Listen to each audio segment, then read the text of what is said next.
Hi guys, welcome to NS creations of an YouTube channel. Guys, ನಾನು Sagar Gowda. Guys, ಈ ಒಂದು ವಿಡಿಯೋದಲ್ಲಿ ನಾನು ನಿಮಗೆ ಏನು ತಿಳಿಸ್ಕೊಡ್ತೇನೆ ಅಂತ ಅಂದರೆ, ನ್ಯೂ ಇಯರ್ ಬ್ಯಾನರ್ ಇಮೇಜ್ ಮತ್ತು ವಾಟ್ಸಪ್ ಡಿ ಪಿನ ನೀವು ಕೂಡ ನಿಮ್ಮ ಒಂದು ಮೊಬೈಲ್ನಲ್ಲೇ ಒಂದು ಅಪ್ಲಿಕೇಶನ್ ಮುಖಾಂತರ ಕ್ರಿಯೇಟ್ ಮಾಡ್ಕೊಳ್ಳೋದು ಹೇಗೆ. ಜಸ್ಟ್ ಪ್ರೀಸೆಟ್ಸ್ ಇರುತ್ತೆ, ಆ ಪ್ರೀಸೆಟ್ಸ್ಗೆ ನಿಮ್ಮ ಪಿಕ್ಚರ್ಸ್ಗಳನ್ನ ಆ್ಯಡ್ ಮಾಡಿದರೆ ಸಾಕು. ಇಲ್ಲಿ ನೀವು ನೋಡ್ತಾ ಇರ್ಬೋದಲ್ವಾ, ಈ ರೀತಿ ಏನಾಗುತ್ತೆ ಅಂತ ಅಂದರೆ, ಈ ರೀತಿ ಒಂದು ಬ್ಯಾನರ್ ಇಮೇಜ್ ಮತ್ತು ನಿಮಗೆ ವಾಟ್ಸಪ್ ಡಿ ಪಿಗೆ ಬೇಕು ಅಂದರೆ ಸ್ಕ್ವೇರ್ ಸೈಜಲ್ಲೂ ಕೂಡ ನಿಮಗೆ ಆಪ್ಷನ್ ನಿಮಗೆ ಸಿಗುತ್ತೆ. ಅದನ್ನು ಯೂಸ್ ಮಾಡ್ಕೊಂಡು ನೀವು ಡಿ ಪಿಗೋಸ್ಕರ ಯೂಸ್ ಮಾಡ್ಕೊಬೋದು. ಮತ್ತು ಈ ಒಂದು ಸ್ಕ್ವೇರ್ ಸೈಜಲ್ಲಿ ನೀವು ನೋಡ್ತಾ ಇರೋದು ಈ ರೀತಿಯ ಆಪ್ಷನ್ಸ್ಗಳನ್ನ, ಪ್ರಿಸೆಟ್ಸ್ಗಳನ್ನ ನೀವು ಯೂಸ್ ಮಾಡಿಕೊಂಡು ನಿಮ್ಮ ಒಂದು ವಾಟ್ಸಪ್ ಡಿ ಪಿಗೆ ಆದರೂ ಆಗಿರ್ಬೋದು ಅಥವಾ ಇನ್ಸ್ಟಾಗ್ರಾಮ್ಗಾದರೂ ಆಗಿರ್ಬೋದು ಆ್ಯಡ್ ಮಾಡ್ಕೊಬೋದು.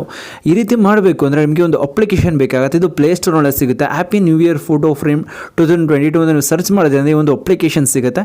ಇದನ್ನು ನೀವು ಏನಕ್ಕಾಗುತ್ತೆ, ಇನ್ಸ್ಟಾಲ್ ಮಾಡ್ಕೊಂಡು ಓಪನ್ ಮೇಲೆ ನೀವು ಕ್ಲಿಕ್ ಮಾಡ್ಕೊಬೇಕಾಗುತ್ತೆ. ಕ್ಲಿಕ್ ಮಾಡಿದ ತಕ್ಷಣ ನಿಮಗೆ ಪ್ರೊಫೈಲು ಫ್ರೇಮ್ ಅಂತ ಇರುತ್ತೆ.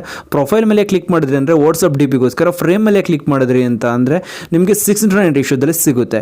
ಮತ್ತು ಇಲ್ಲಿ ಗ್ಯಾಲರಿ ಅಂತ ಇರುತ್ತಲ್ಲ, ಗ್ಯಾಲರಿ ಮೇಲೆ ನೀವು ಕ್ಲಿಕ್ ಮಾಡ್ಕೊಬೇಕಾಗತ್ತೆ. ಗ್ಯಾಲರಿ ಮೇಲೆ ಕ್ಲಿಕ್ ಮಾಡಿದ ತಕ್ಷಣ ನಿಮಗೆ ಬಾಟಮಲ್ಲಿ ನಿಮಗೆ ಫೋಟೋ ಅಂತ ಆಪ್ಷನ್ ನಿಮಗೆ ಸಿಗುತ್ತೆ. ಫೋಟೋ ಮೇಲೆ ನೀವೇ ನೋಡೋಕ್ಕಾಗುತ್ತೆ ಅಂತ ಅಂದರೆ ಕ್ಲಿಕ್ ಮಾಡ್ಕೊಬೇಕಾಗತ್ತೆ. ನಿಮ್ಮ ಒಂದು ಗ್ಯಾಲರಿ ಓಪನ್ ಆಗುತ್ತೆ. ಗ್ಯಾಲರಿ ನೀವು ಯಾವ ಪಿಕ್ಚರ್ನ ಸೆಲೆಕ್ಟ್ ಮಾಡ್ಕೊಬೇಕು ಅಂದ್ಕೊಂಡಿರ್ತೀರೋ ಆ ಒಂದು ಪಿಕ್ಚರ್ ನೀವು ಸೆಲೆಕ್ಟ್ ಮಾಡ್ಕೊಬೇಕಾಗತ್ತೆ. ಇದು ಬ್ಯಾನರ್ ಇಮೇಜ್ ರೀತಿ ಕ್ರಿಯೇಟ್ ಆಗಿರುತ್ತೆ. ಇಲ್ಲಿ ನೀವು ನೋಡ್ತಾ ಇಲ್ಲಿ ಪ್ರೀಸೆಟ್ ಆಗಿರುತ್ತೆ.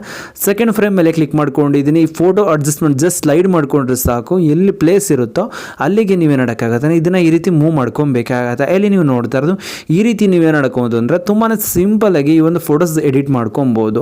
ನಂತರ ಇದನ್ನು ಯಾವ ರೀತಿ ಸೇವ್ ಮಾಡಬೇಕು ಅಂದರೆ ಟಾಪಲ್ಲಿ ನಿಮಗೆ ಸೇವ್ ಅಂತ ಒಂದು ಆಪ್ಷನ್ ನಿಮಗೆ ಸಿಗುತ್ತೆ. ಸೇವ್ ಮೇಲೆ ನೀವೇ ನೋಡೋಕ್ಕಾಗತ್ತೆ ಅಂತ ಅಂದರೆ ಕ್ಲಿಕ್ ಮಾಡ್ಕೊಬೇಕಾಗತ್ತೆ. ಕ್ಲಿಕ್ ಮಾಡಿದ ತಕ್ಷಣ ಇನ್ನೂ ಒಂದು ಗ್ಯಾಲರಿಗೆ ಬಂದು ಸೇವ್ ಆಗಿರುತ್ತೆ. ಇದು ಬ್ಯಾನರ್ ಇಮೇಜ್ ಆಗಿರುತ್ತೆ. ಈ ರೀತಿ ಬಂದು ಸೇವ್ ಆಗಿರುತ್ತೆ. ನಿಮಗೆ ಡಿ ಪಿಗೋಸ್ಕರ ಬೇಕು ಅಂದರೆ ಸ್ಕ್ವೇರ್ ಸೈಜಲ್ಲಿ ಸ್ಟಾರ್ಟಿಂಗ್ ಪ್ರೊಫೈಲ್ ಅಂತ ಇರುತ್ತಲ್ಲ, ಅದನ್ನು ಆ್ಯಡ್ ಮಾಡ್ಕೊಂಡ್ರಿ ಅಂದರೆ ಡಿ ಪಿಗೆ ಸಿಗುತ್ತೆ. ಗೈಸ್ ನಾನಿವಾಗ ನಿಮಗೆ ತಿಳಿಸ್ಕೊಡಿ ಸಿಂಪಲ್ ಟ್ರಿಕ್. ಏನಾದರೂ ನಿಮಗೆ ಇಷ್ಟ ಆಯಿತು ಅಂದರೆ ಪ್ಲೀಸ್ ಲೈಕ್ ಮಾಡಿ, ಶೇರ್ ಮಾಡಿ ಮತ್ತು ಸಬ್ಸ್ಕ್ರೈಬ್ ಆಗೋದನ್ನು ಮರಿಬೇಡಿ guys. Thank you for watching guys.